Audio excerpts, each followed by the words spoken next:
Cruise शिपवर आढळलेल्या हंता virus प्रकरणामुळे जगभरातील आरोग्य यंत्रणा आता पुन्हा एकदा सतर्क झालेल्या आहे. मानवातून मानवाच्या शरीरात पसरण्याच्या शक्यतेमुळे हा हंता व्हायरस पुन्हा एकदा चर्चेत आलेला आहे.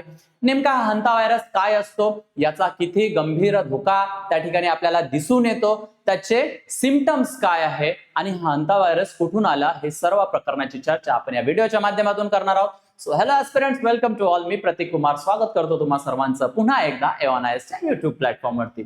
सावधान, हंता व्हायरस आलाय आणि भीतीचा कहर सुरू झालेला आहे, हेच आपण बघणार आहोत. पण तत्पूर्वी तुम्ही जर राज्यसेवेसाठी तयारी करत असाल तर उत्तर लेखन झिरो टू हिरो हे पुस्तक तुमच्याकडे असणं आवश्यक आहे. मार्केटमधून तुम्ही परचेस करू शकता. विषयाकडे परत येऊया. न्यूज काय आहे तर एक क्रूज शिप होती जिला अर्जेंटिनावरून स्पेनकडे जायचं होतं, पण मध्यंतरीच तिथे एका प्रवाशाचा मृत्यू झालेला दिसून येतो आणि त्या प्रवाशाची पत्नी तिला मग विमानाने साऊथ आफ्रिकेला पाठवण्यात येतं आणि तिथे गेल्यानंतर तिचा सुद्धा मृत्यू झालेला असतो. इतकंच नाही तर परत एका आयसलँडवर एका अजून प्रवाशाचा मृत्यू आपल्याला त्या ठिकाणी दिसून येतो आणि त्यामुळे या प्रकरणाला हे प्रकरण चर्चेत येते किंवा हा हंता व्हायरस चर्चेत येतो. बघा, तिथल्या काही प्रवाशांना ताप आलेला दिसतो, कोणाला श्वसनाचे त्रास झालेले दिसतात, अनेक जण आजारी सुद्धा त्या ठिकाणी झालेले आहेत आणि बऱ्याच जणांना साऊथ आफ्रिकेमध्ये सुद्धा हलवलेलं आहे तिथून.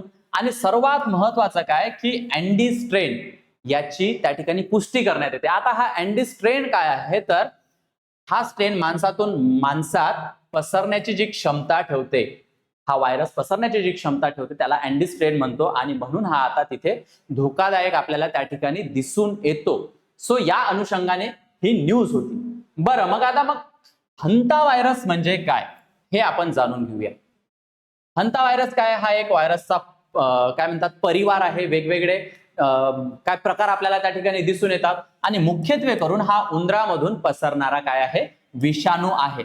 बघा, परीक्षेला विषाणू आहे की जीवाणू आहे या पद्धतीचे सुद्धा प्रश्न विचारण्यात येतात. सो आपल्याला लक्षात ठेवायचं आहे की हा विषाणू आहे. मग याचा संसर्ग कसा होतो तर उंदराची विष्ठा असेल, त्याची लघवी असेल किंवा त्यांनी जी घाण केलेली आहे आणि त्या ठिकाणची जी धूळ असेल, संक्रमित धूळ, हे जर आपल्या शरीरात आपल्या श्वासामधून जर गेली तर यामुळे या हंता व्हायरसचा आपल्याला संसर्ग होऊ शकतो. बरं, यामध्ये जो हा अँडीज व्हायरस मी तुम्हाला आधी सांगितलेला आहे, हा एकमेव प्रकार आहे जो मर्यादित आहे, परंतु तो ह्युमन टू ह्युमन स्प्रेड करू शकतो या व्हायरसला. येते लक्षामध्ये. सो या अनुषंगाने तो महत्वाचा आहे. बरं, आता हा जो हंता व्हायरस आहे, याला हंता व्हायरस नाव कुठून पडलं तर साऊथ कोरियाचे एक वैज्ञानिक होते, त्यांनी काय केलेलं, एका उंदरामधून हा जो व्हायरस आहे तो वेगळा करून पाहिला आणि हंता नदीच्या जवळ हा उंदीर सापडला होता, त्यामुळे त्या नदीवरून याचं नाव देण्यात आलेलं आहे हंता व्हायरस. ठीक आहे, पुढे बघा. मग याची लक्षणे किती धोकादायक आहे तर प्रायमरी जर आपण सिम्पटम्स त्याचे पाहिले, त्याची जर लक्षणे पाहिले तर आपल्याला जनरल दिसून येतात की तुम्हाला ताप दुखी असेल, अंगदुखी असेल, तुम्हाला थकवा जाणवत असेल, तुमचं डोकं दुखत असेल. सो या पद्धतीचे प्रायमरी सिम्पटम्स आपल्याला दिसून येतात, सुरुवातीचे लक्षणे.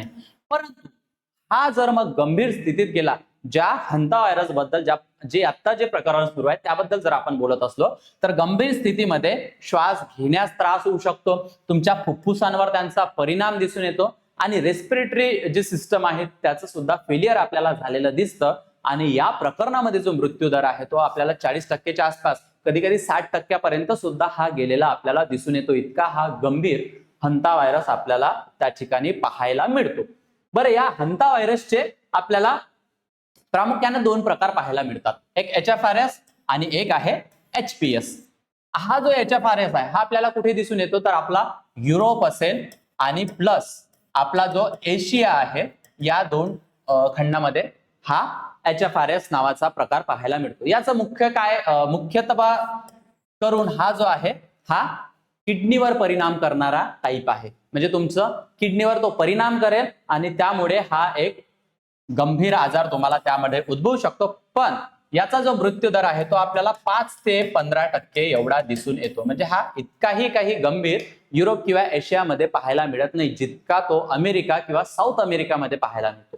बघा, हा जो HPS आहे, हा जो दुसरा प्रकार आहे तो काय आहे, मुख्यत्वे करून हा फुफ्फुसांवर गंभीर परिणाम करणारा प्रकार आहे, जो अमेरिका आणि साऊथ अमेरिकेच्या आसपास त्या भागामध्ये आपल्याला पाहायला मिळतो. आणि याचा जो मृत्यू दर आहे तो 40% ते 60% सुद्धा गेलेला आपल्याला दिसून येतो आणि हा जास्त गंभीर धोकादायक आहे. जे आता जे प्रकरण सुरू आहे ते त्याच भागात आपल्याला दिसून येतं. सो आय होप तुम्हाला हे दोन प्रकार त्याचे काय आहे आणि त्याचा इम्पॅक्ट मग आपल्याला एशियामध्ये किंवा भारताच्या दृष्टिकोनातून सुद्धा त्याचा काय गंभीर परिणाम होऊ शकतो हे सुद्धा तुमच्या लक्षात आलेलं असेल. बरं, मग आता हा जगासाठी किती मोठा धोका आहे, तर जसा हा मानवातून मानवात संसर्ग करू शकतो आणि त्याचा जो तो स्ट्रेन अँडी स्ट्रेन त्या ठिकाणी कन्फर्म केलेला आहे, त्यामुळे काय आहे की WHO जी आहे आपली संघटना ती सुद्धा तपास करत आहे, ती सुद्धा ऍक्टिव्ह झालेली आहे. याचं कारण ह्युमन ट्रान्समिशन. कारण ते जर ह्युमन ट्रान्समिशन जर कन्फर्म झालं तर जगभरासाठी चिंतेची बाब आपल्याला दिसून येऊ शकते. कारण आपण कोविड सारखे संकट जगावर कशा पद्धतीने आले आणि कशा पद्धतीनं चायनाच्या लॅबमधून त्याचा आउटब्रेक झालेला होता आणि जगभर कसा पसरलेला होता. सो त्यामुळे हा एक धोका आपल्याला कसा कंट्रोलमध्ये आणता येईल, सो या पद्धतीने WHO तपास करत आहे. पण सध्याची जर आपण परिस्थिती पाहिली तर पब्लिक रिस्क आपल्याला पब्लिकची जी रिस्क आहे ती कमी दिसून येते. क्लोज कॉन्टॅक्ट शिवाय याचा स्प्रेड होणं कठीण आहे. तुम्हाला एकदम क्लोज टू क्लोज कॉन्टॅक्ट मध्ये यावं लागेल तेव्हा त्याचा स्प्रेड सध्याच्या परिस्थितीत. आणि कम्युनिटी स्प्रेडचे जे काही पुरावे आहे की मास लेवलवर कम्युनिटी लेवलवर याचा अजून तितक्यासा काय प्रभाव पाहायला दिसून येत नाही. सो त्यामुळे ही शक्यता थोडीशी कमी आहे. आणि मग आपल्याला महत्वाचं काय की prevention is always better than cure. त्या अनुषंगाने जगभरातील ज्या काही आरोग्य यंत्रणा आहेत त्या सतर्क झालेल्या आहेत आणि याचा जास्त आउटब्रेक अजून जगभरात होता कामा नये, त्याच्या काहीतरी पूर्व तयारी आपल्याला आरोग्याच्या दृष्टिकोनातून करणं गरजेचं आहे. आणि या अनुषंगाने आता सध्याची आपल्याला जगात ही परिस्थिती दिसून येते. सो आय होप की तुम्हाला हा हंता व्हायरस काय, याची लक्षणे काय, याचे गंभीर धोके काय, याचे प्रकार कुठले आहेत हे आपल्याला तुम्हाला व्हिडिओच्या माध्यमातून समजले असेल. आणि याच अनुषंगाने तुमच्यासाठी प्रश्न ठेवलेला आहे की हंता व्हायरस संदर्भात खालीलपैकी कोणते विधाने योग्य आहेत.